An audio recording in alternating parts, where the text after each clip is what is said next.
Pag narinig po ninyo yung word na rescue, ano po ang pumapasok sa isip ninyo? Siyempre, pagka narinig natin yung word na rescue, ibig sabihin nun, merong i-rescue. Okay? It's an act of saving. Okay? So, ngayon, siyempre, ito pong message na to is more than just a sermon. Ito po ay muling reminder para sa ating lahat. Kasi po dito, ipupuntuhan natin yung ating spiritual life o yung ating tinatawag na salvation. Siyempre, yun naman talaga yung essential. Kaya tayo bumabalik-balik sa church, kaya tayo lumalapit sa Panginoon, nananalangin, kasi po, yun yung unang-unang ginawa ng Panginoon sa atin, niligtas niya tayo. And siyempre, yung gratitude natin, ibinabalik natin sa Panginoon. So, meron po ba dito sa inyo ngayong umaga na paggising niya, ligtas na siya? Wala, no? Yung paggising mo, uy, ligtas na ako. Alam niyo po, karamihan sa atin, marahil siguro po lahat sa atin, ay merong ginamit na instrumento ang Diyos para tayo ay makakilala sa Kanya. Tama po ba? Nandito po ba sa tabi ninyo, nandito po ba sa loob ng church na to, yung ginamit ng Diyos para kayo ay mapalapit sa Kanya, makilala natin ang Panginoon, at malaman natin na gusto tayong iligtas ng Diyos, at mahal tayo ng Diyos. Nandito po ba? Nandiyan po ba sa inyong tabi, kaliwa, kanan, harap? Di ba? So may ginamit ang Diyos to rescue us. Amen? Hello? Amen. So wala dito na paggising mo, ligtas ka na. Siguro kung natulog ka kagabi at tinanggap mo si Jesus Christ as your personal Lord and Savior, pagising mo, ligtas ka syempre. Amen. Pero karamihan sa atin, may ginamit ang Panginoon para tayo ay makakilala sa Kanya. Now, pag-usapan po natin, what are we looking or expecting when we come to church? Ano yung mga ine-expect mo? Every time na ikaw ay bumabalik sa church. Naniniwala po ako, people bring a lot of expectations or different expectations whenever na sila ay pupunta sa church. Sabi nung iba, kaya ako bumabalik-balik sa church kasi doon ko naramdaman yung sense of belongingness. Tama po ba? Kaya ako bumabalik-balik doon sa church na yun kasi ang babait ng mga tao. Kaya ako bumabalik-balik doon sa church na yun kasi may mga artista. Tama? Di ba? Meron, di ba? Kasi nandun yung mga artista, doon ako pupunta. Or, mukhang nga marami ako marirecruit sa networking doon, Tama? Or, ito, meron din ako narinig, kaya maraming mga connections para sa business. So, what are we looking and expecting na whenever we come to church? Pero alam niyo po, sa lahat ng nabanggit ko kanina, is really not that important what we expect of the church.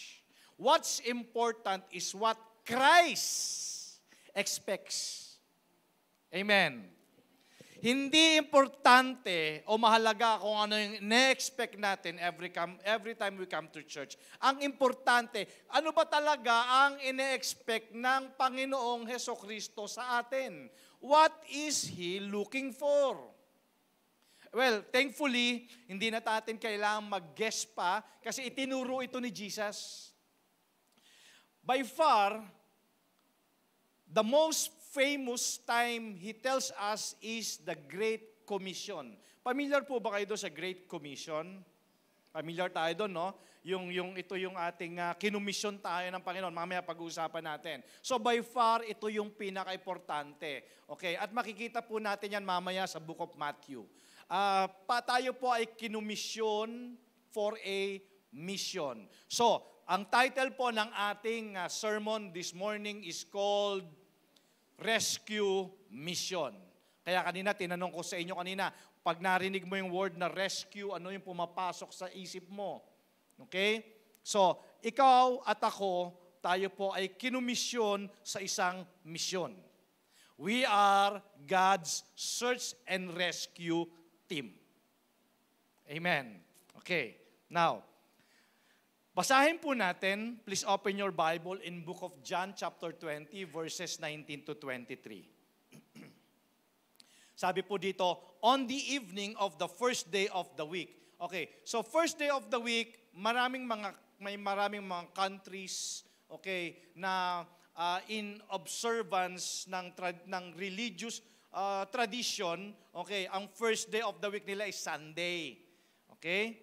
Now, sabi dito, on the evening of that first day of the week, when the disciples were together with the doors locked for fear of the Jews, Jesus came and stood among them and said, "Peace be with you."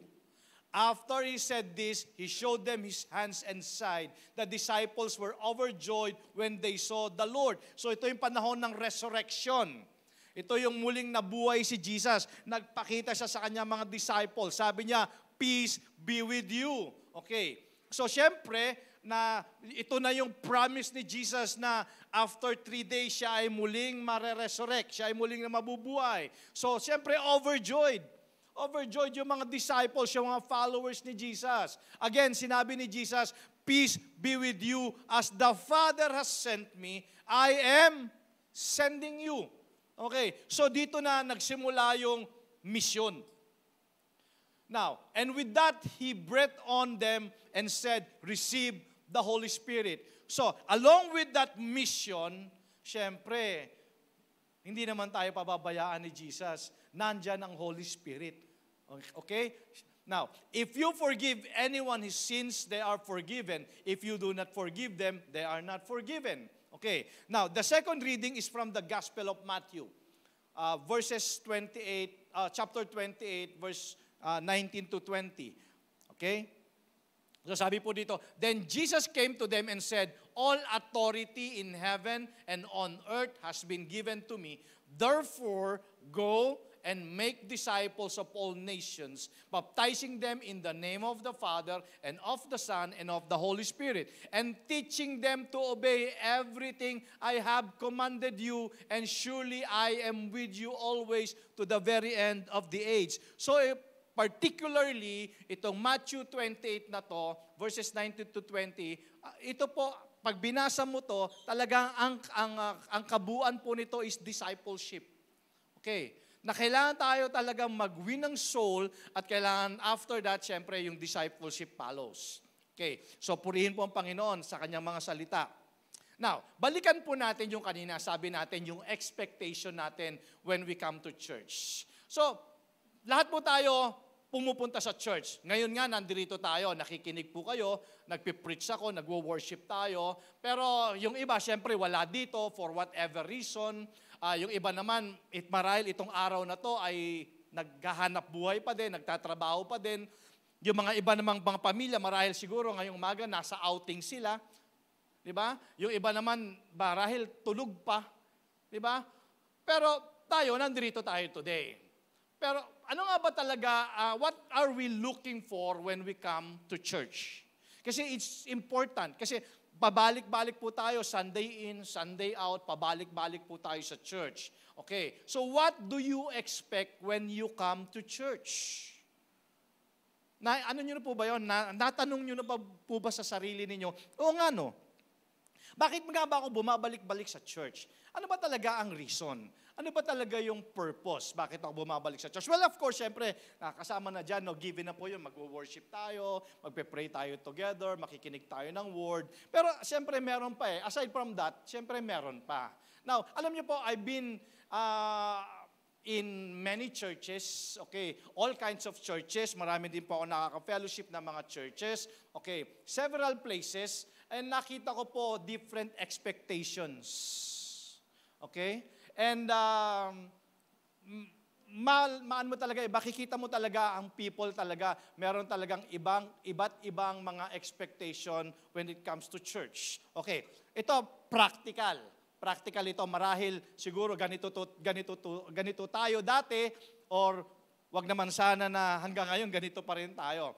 So I'll give you some practical reason bakit ang tao pumapunta at bumabalik-balik sa church. Okay. Number one, some people, when they come to church, ang hinahanap nila is parang social club.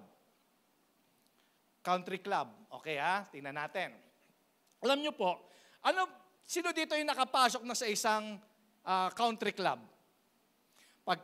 Yan, amen. So mostly sa mga subdivision, may tinatawag yan na parang, ano tawag doon? Nandun yung clubhouse, di ba? So, minsan, nadadala ng mga tao yon sa pag-expect sa pagpunta sa church. Ang hinahanap nila is a country club or social club alike. Okay, so tingnan natin, ano ba ang meron sa country club o dito sa mga social clubs na to? Okay, syempre, pag pumunta sila dito, naghahanap sila ng nasan yung tennis court? Diba? Nasan yung basketball court? Nasan yung restaurant, di ba? Minsan, di ba, dala-dala natin yan, di ba? Hanggang sa pagpunta natin sa church is naghahanap tayo ng kape, di ba? Naghahanap tayo ng, hinahanap natin, nasan bang banda yung Starbucks dito?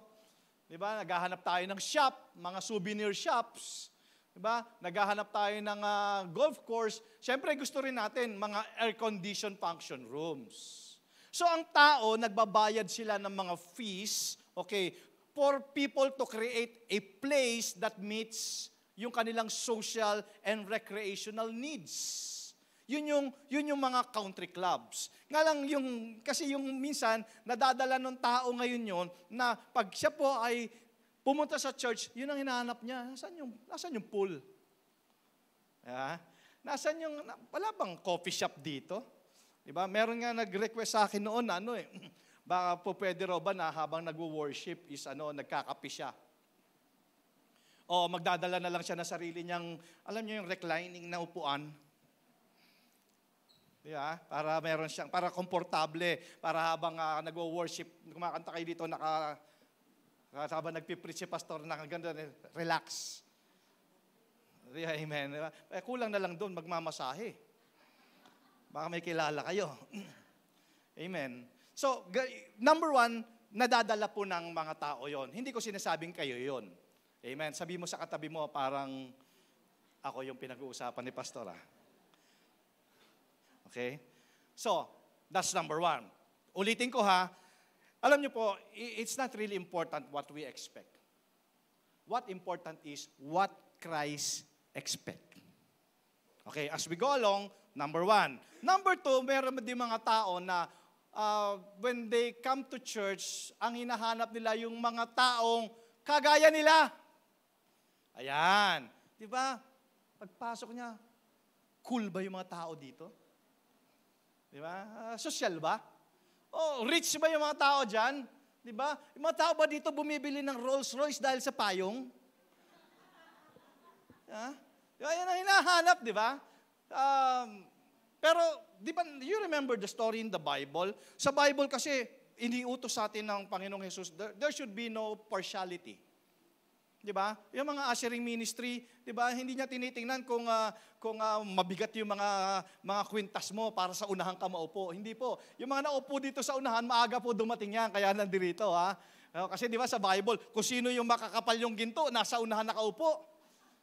Di ba? Pagka mukha kang gusgusin, the word jologs, doon ka sa likod. Wala po, hindi po ganun sa BOCC, ha? Amen. Amen. Dito po, welcome po tayo lahat. Amen? Okay. So, yun ang reason nung ibang tao na when they come to church, hinahadala, may mga, parang ayoko dito kasi parang mga jeje yung mga tao dito. Okay, may story daw na merong isang member ng church. Okay, medyo matandang babae na, hindi po kayo yun, ha? Matandang babae na every Sunday, nandun siya sa may pintuan, tinitingnan niya yung mga pumapasok.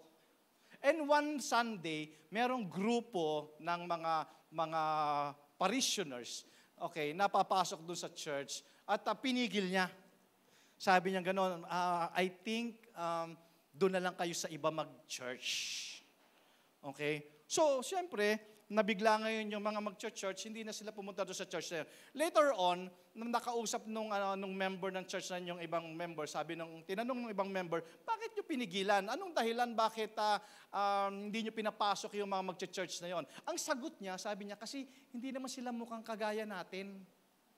Hindi naman sila mukhang mga business people. Hindi sila mukhang professional. Hindi sila mukhang elite. Amen? Some people, meron ganitong idea when they come to church.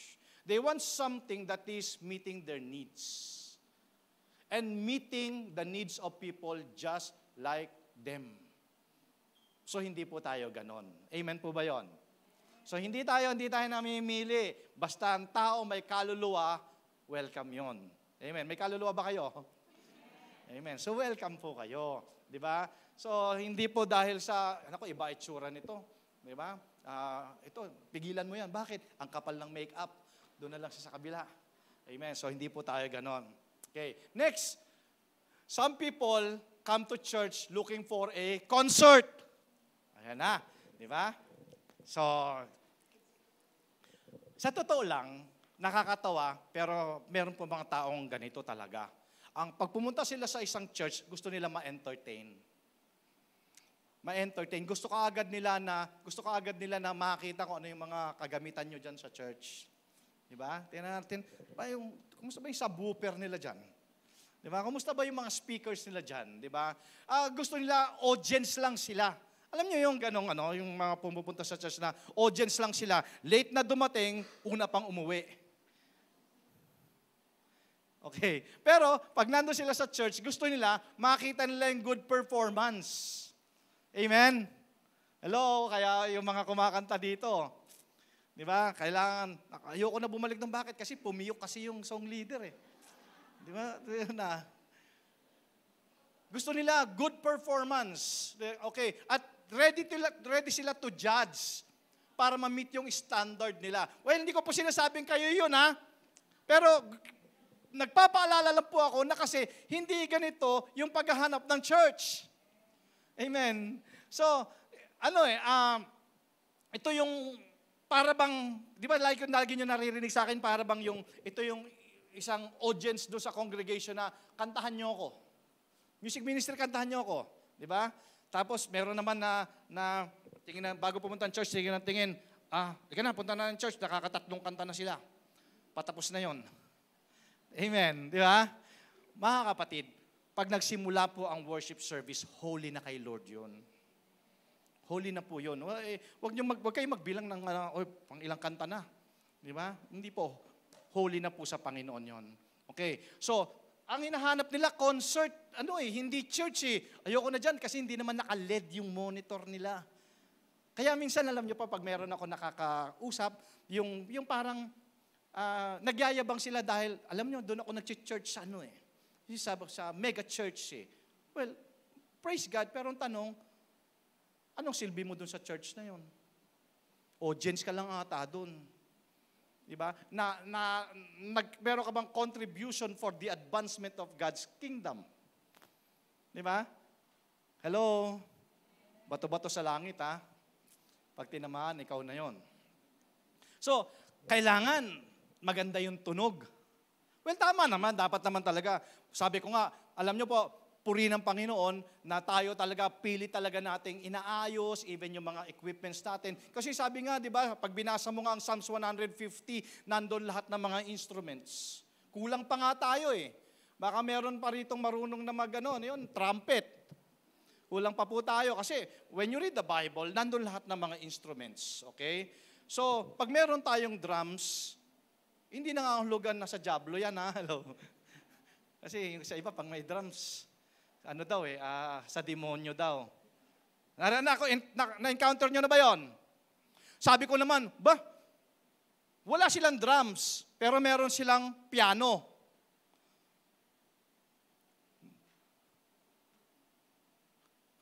Anong instrumento ba lumabas si Frankenstein? Piano, di ba? Sino ngayon ng... Joke lang po yon, pero kasi may mga tao kasi talagang ganun na parang sila lang yung tama na So, okay, gusto nila maganda yung performance. Yun na kasi hinahanap nila concert eh. Gusto nila galawang SB19 at saka Bini, yung mga ano natin, music ministry. Well, nakakatawa po pakinggan pero totoo yun. Meron po talaga mga tao na yun yung expectation nila when they come to church. Okay. Now, next is, may mga people naman when they come to church, naghahanap naman sila ng charitable institution. Kasi some people view it as a social service organization ng isang church, di ba? Na alam kasi nila ang mga anak ng Diyos kasi talaga matulungin eh. Di ba? Matulungin talaga tayo and all over the world talagang ito talaga yung gusto natin yung maging blessing to others. Kaya nga ang tinatarget talaga ng mga scammer yung mga taong church eh. Ingat po kayo. And lastly, syempre, some people when they come to church, they view it as a building. Eh, ang sabi ng Bible, we are the church eh. Pag sinabing church, tayo po yun, tayo yung eklesya, tayo yung kapulungan ng mga mananampalataya. Pag sinabi ba dito ni Sister Dana, good morning church, sasagot ba yung mga building na yan? Ba't kayo sumasagot? Kasi tayo yung church. Okay, we are the church, tayo yung temple ng Holy Spirit, not this building. Amen. So we are the church. Ang church alive. Amen. Nga lang merong mga tao kasi na pag pumunta sa church, ang hinahanap nila yung structure, yung architectural design ng church. 'Di ba? Gusto nila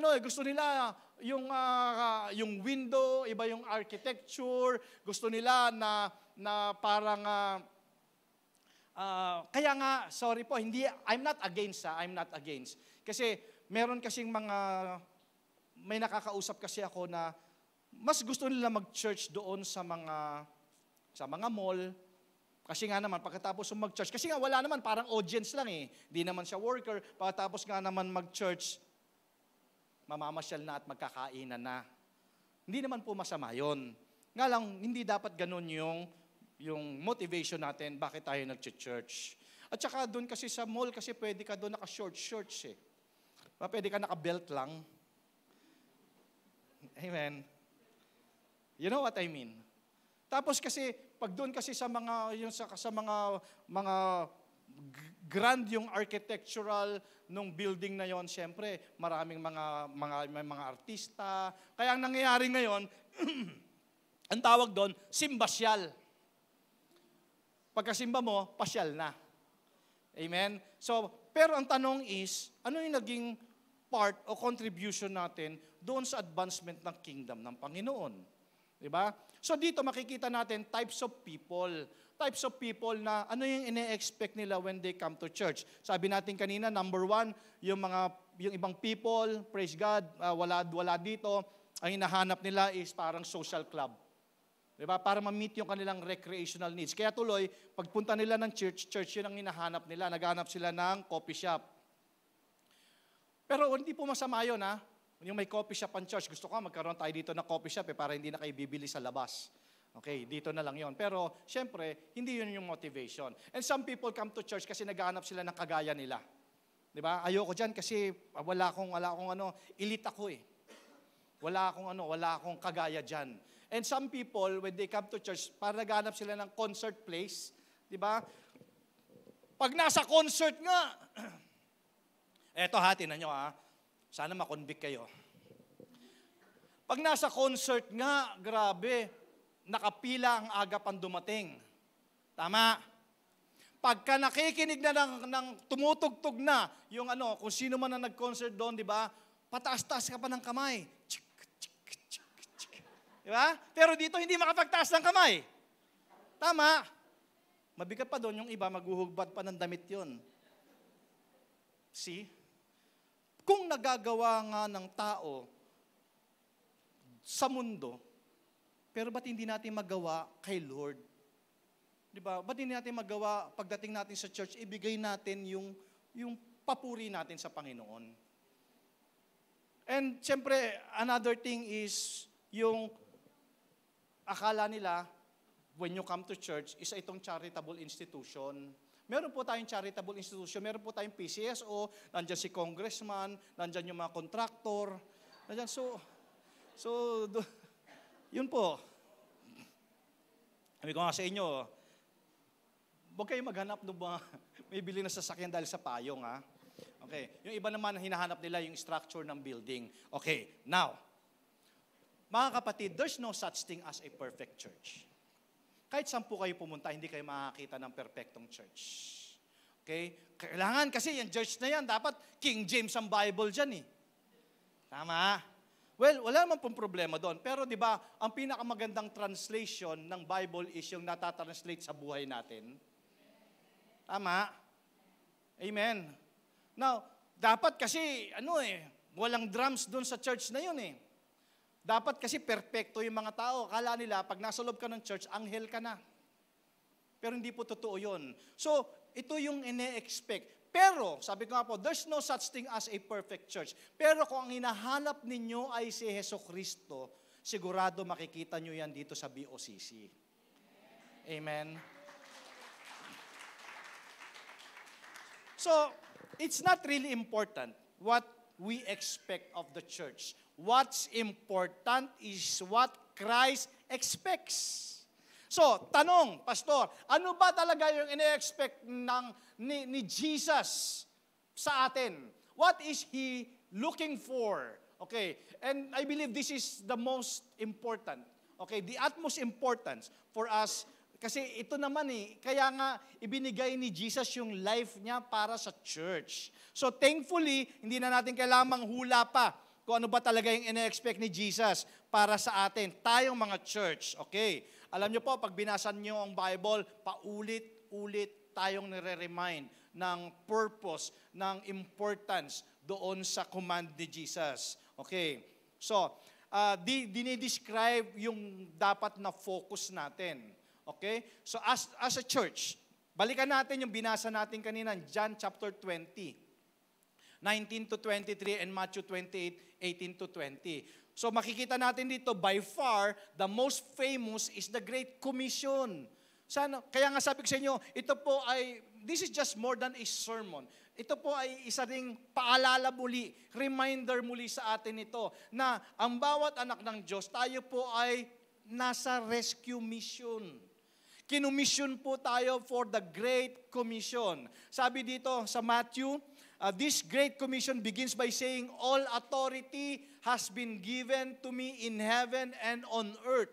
Visible creation, invisible creation, all powers, all societies, all political units answers to Jesus Christ. So sabi, all authority has been given to Him. So He's the head.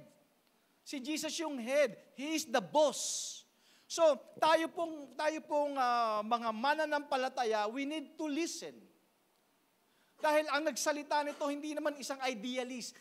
Words po ito ni Jesus Christ. Someone who holds the power. Again, sabi niya, all authority, all power has been given to me. So, ito po ay words of someone who holds the power over life and death and has the power to turn darkness into light. So, again, ano po sabi ni Jesus? Ibinigay sa kanya lahat ng authority. He has all the authority that tells us to go and make disciples of all nations, baptizing them in the name of the Father and of the Son and of the Holy Spirit, teaching them to obey everything that I have commanded you, everything. This is a command. Command po ito. Hindi po, wala kayong makikita dito na, church, please. It's a command. This is not a great suggestion. Hindi sinasabi dito, okay, ni Jesus, okay, may suggestion ako sa inyo. Mag-win kayo ng soul at mag-disciple kayo. No, it's a command. It's a command for God or from God. And it talks about winning souls and making disciples. Kailangan talaga, mga kapatid, ma-preach natin yung message na kailangan ng tao. Para, sabi nga natin, bringing yung life back in order. Pero ang problema kasi, sabi ng Romans 1:16, for I am not ashamed ashamed of the gospel. Ang problema, ano ba mga dahilan bakit hindi natin ma-preach? Ano ba ang dahilan bakit hindi natin ma-share yung gospel? Kasi nahiya ako, pastor Kinahihiya natin. Kayo ba, tanong ko po, kayo ba ay confident pag nalaman ng pamilya ninyo, sa workplace ninyo, sa school ninyo, sa neighborhood ninyo, ikaw ba ay confident pag nalaman lang Kristiyano ka na? Diba? Confident ka ba na malaman nila, oh, ano na to, Kristiyano na to, itong tao na to. Kasi every time nakikita ka nila papunta-punta ng church, diba? Now, pero sabi ng Romans 1:16, "For I am not ashamed of the gospel because it is the power of God that brings salvation." So, kailangan talaga nating ba i-preach itong message na to because this brings salvation to everyone who believes. Importante po yan. Kaya nga sabi ko sa inyo kanina, wala naman sa atin dito ng paggising natin, ligtas na tayo eh.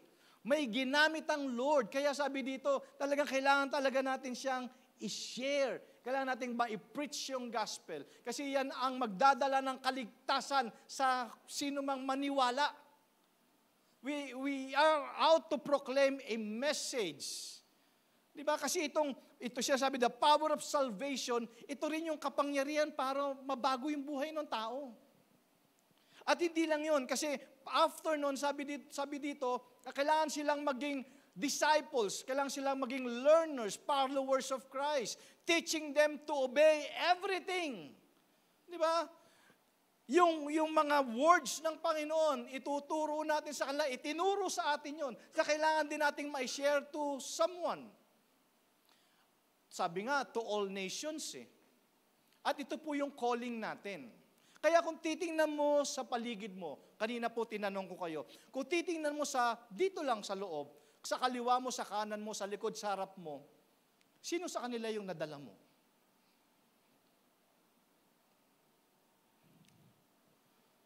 Or, sabi ko nga po sa inyo, bumabalik-balik tayo every Sunday. Mabalik-balik tayo. Pero ang dala-dala lang nating salvation, yung sa atin lang. Pero na-share ba natin yung salvation na yon within our family? Na-share ba natin yun doon sa mga kasama natin sa trabaho? Na-share ba natin yung gospel doon sa school natin? Si BFF mo, na-sharean mo ba?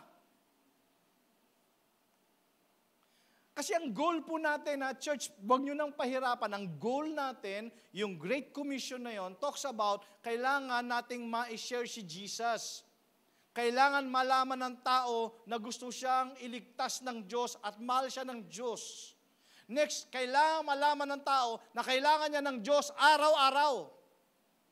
Hindi lang yung pag may kailangan siya. Amen? So, yun lang po yun. Yun lang yung goal natin. Huwag nyo nang pahirapan pa. Kailangan itong tao na to si Jesus. At kailangan niya si Jesus araw-araw. Amen? Kasi alam niyo po, all around us, there are people who are wounded.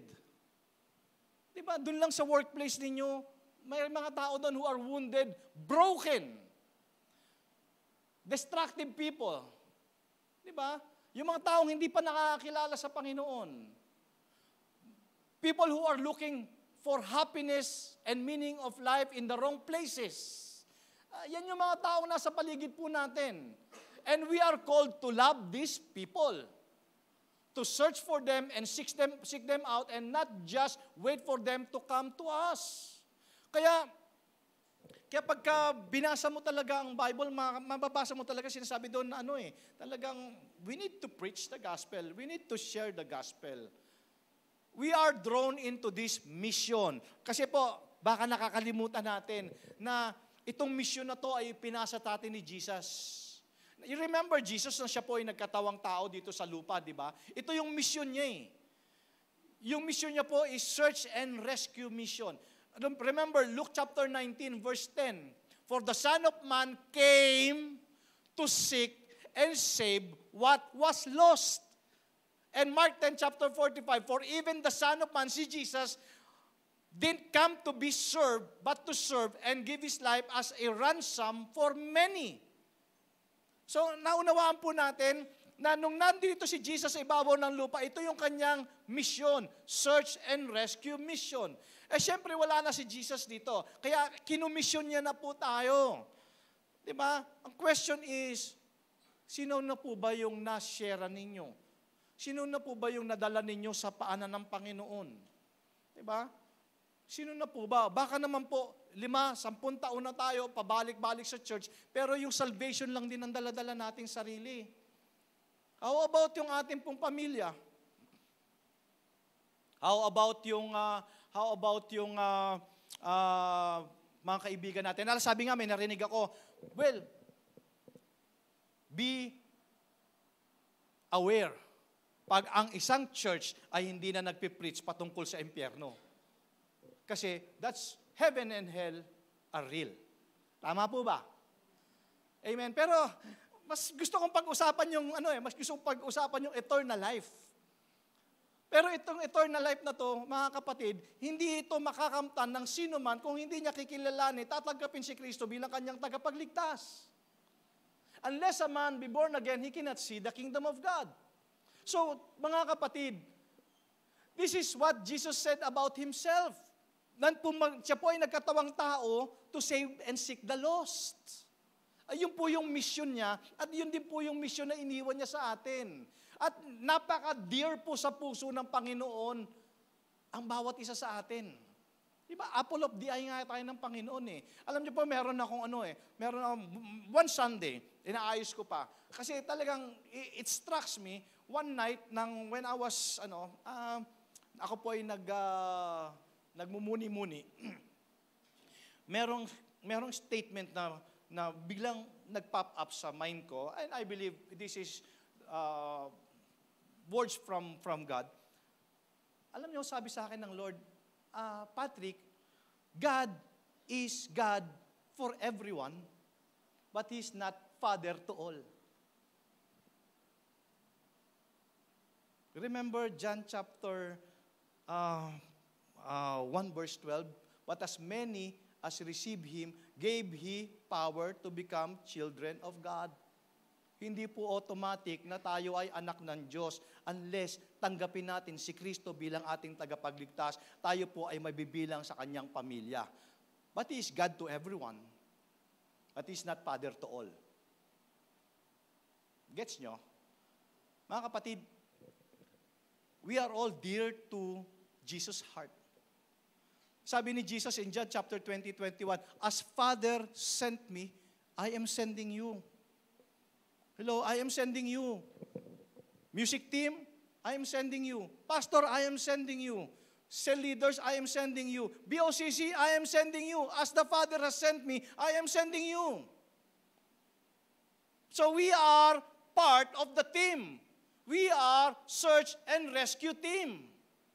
Amen. Na-imagine niyo po ba kung ano yung ginagawa ng search and rescue team? Nakakapanood kayo ng mga baha ngayon, di ba? Everywhere, di ba? Talagang gagawin nila ang lahat. Talagang makikita mo, kahit yung sirang refrigerator, gagawin bangka, ma-rescue lang yung iba. Di ba? Makikita mo, nandiyan paparating yung helicopter para lang ma-rescue yung mga nandoon sa mga binabahang lugar, na mga natrap, yung mga nasa bubong. Diba? Yun po yun yung ginagawa ng mga rescue team. So, anyone on God's search and rescue team needs God's sense of urgency. Pakisabi nga po, urgency. Dapat tayo, as part of God's search and rescue team, meron tayong sense of urgency. Hindi sakana. Diba? Sakana yan, sharean yan. Hindi po. Dapat meron tayong sense of urgency. Kasi life is short. Di natin alam kung kailan. Si mahal natin sa buhay, hindi natin alam kung kailan natatawagin ng langit.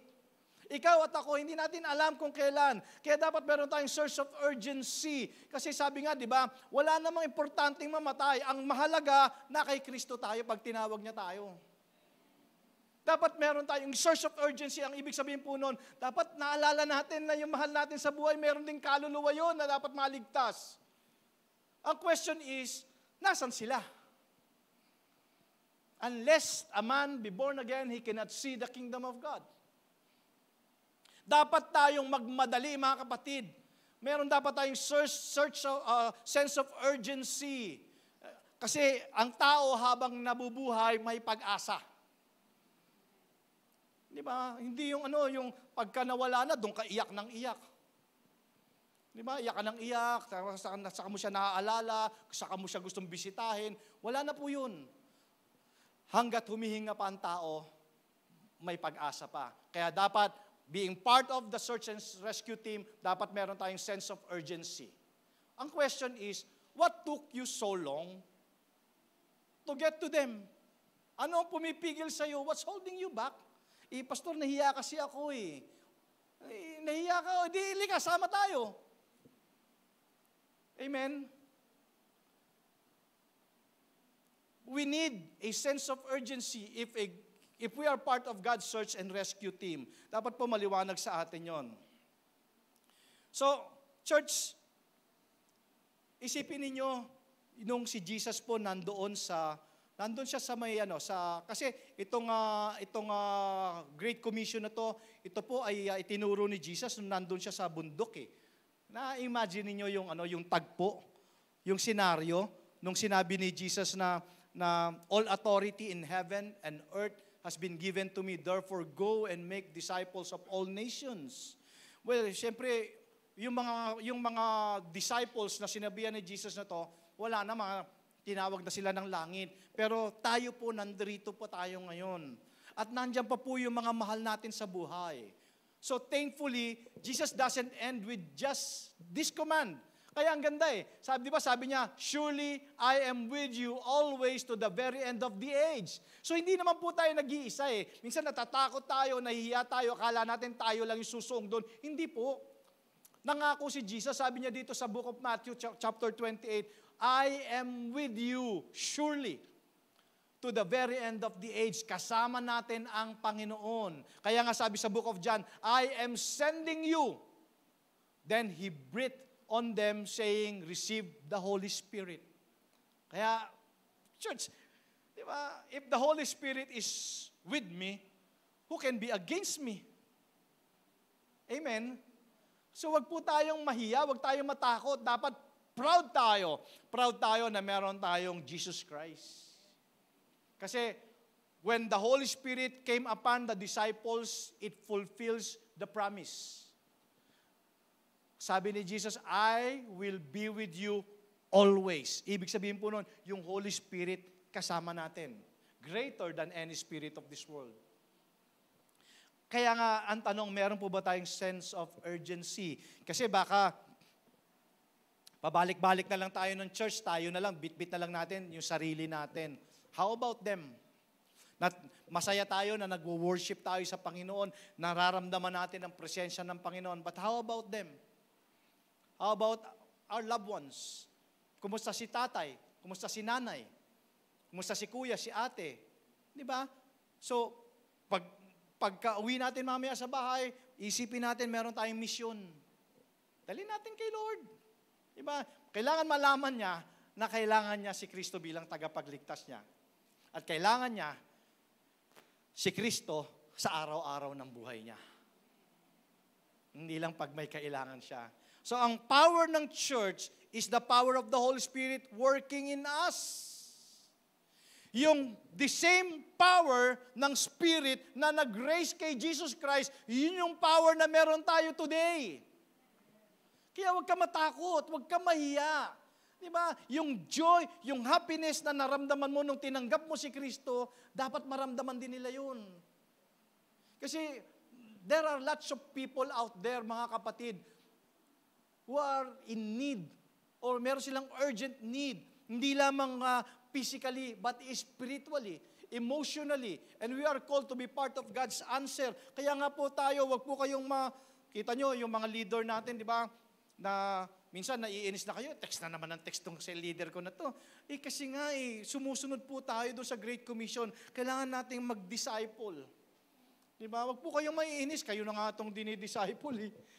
Di ba? Kayo pa yung, where na you? Kanina pa kami nandito. Where na you? Di ba? Tapos sabihin, papunta na, pero tulog pa. See? Kasi nga tayo po ay nag-o-obey doon sa command ng Panginoon. Ganon din po kayo. Hindi po tayo, alam nyo sabi nila, isa daw sa pinakamahirap sa buhay na to, yung nabuhay ka nang hindi mo alam kung ano yung purpose mo. Part of your purpose is to be on that team. Rescue mission. Nagmamadali na po ang mundo. Alam nyo ba, meron tayong, this first week ata ng September, yung pinakamahabang lunar eclipse.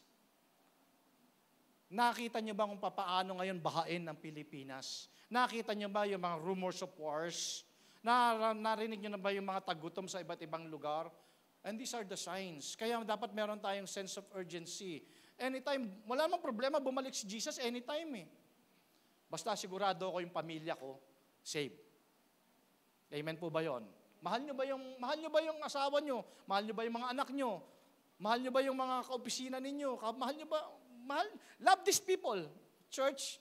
At para malaman mo para ma-express mo yung pag-ibig mo sa kanila, share Jesus. Share Jesus. Wag po kayong maging masaya lang na pumunta lang kayo ng church dito na bit-bit mo lang yung sarili mo. Kailangan ma-share mo din si Jesus sa kanila. Amen? So, hindi importante kung ano yung ine-expect mo when you come to church. Ang importante, what Jesus Christ expects. Amen po ba yun?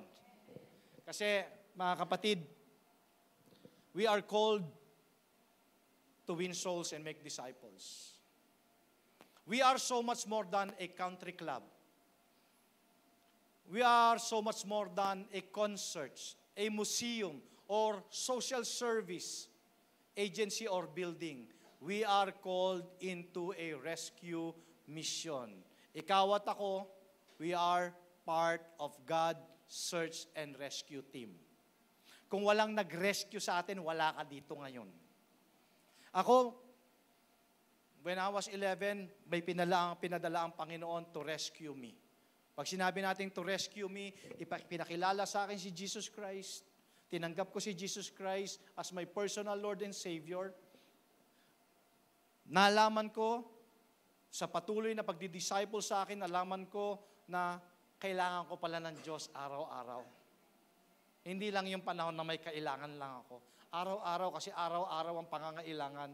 Kaya pala yung prayer na, Our Father, who art in heaven, holy be your name, your kingdom come, your will be done on earth as it is in heaven. Give us this day our daily bread. Hindi sinabi doon na give us our monthly bread.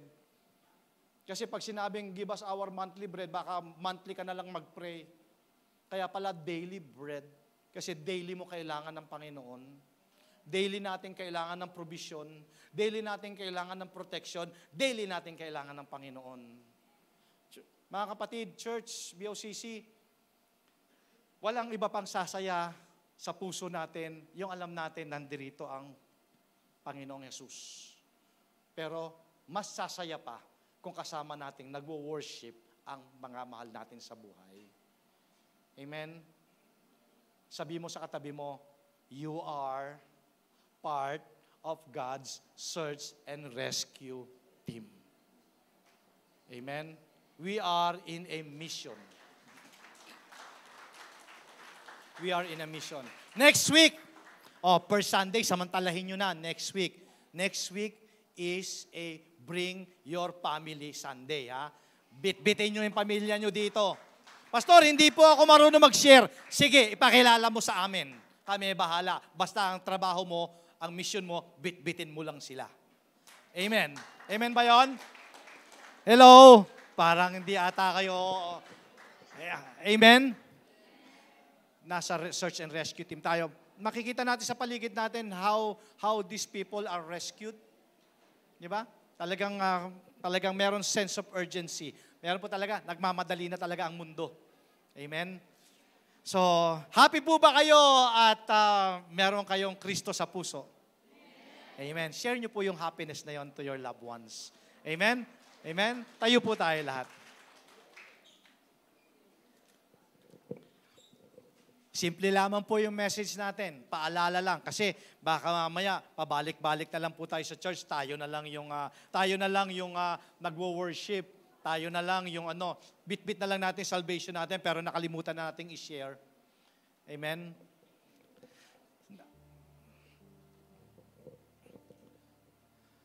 Napakasarap po na ang buong sambahayanan natin nagsiserve, ang buong sambahayanan natin ay nagpupuri sa Panginoon. Hindi po pinangako ng Diyos na wala ng problema. Ha?